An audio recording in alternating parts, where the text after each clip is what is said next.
Actually, I think the way this came about is that we were on the road with Sting, and there's an author, Anne Rice, who actually inspired the song. She lives in New Orleans, and she's a writer.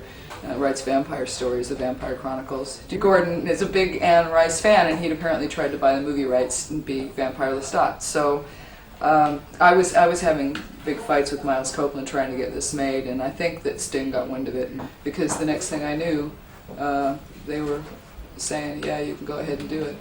But it's still to this minute, they don't have any confidence, really. I don't think that it's going to come off, so I think Still, be real pleased.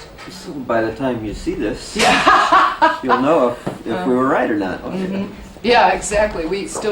They still are not behind us at all. When we did the video for Joey, my sister was there when they screened it at the record company.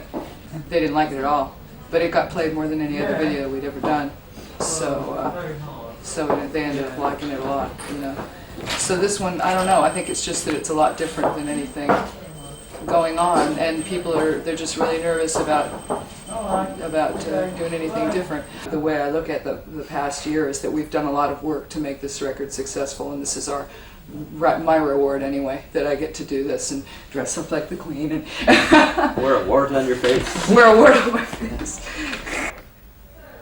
Andy was in Australia when we were touring in Australia, and we missed each other barely, but he'd send a treatment to me in Australia, and like I said, there were other directors that wanted to do it, but I really liked Andy's the best, I have to say. We were originally going to do it in New Orleans because we were on tour with Sting, and he had a day off and we had a day off, and we got screwed around and didn't get to do it, but as it turned out, we're in England, so obviously, you know, these places in England are English, and you don't find this in LA, you know.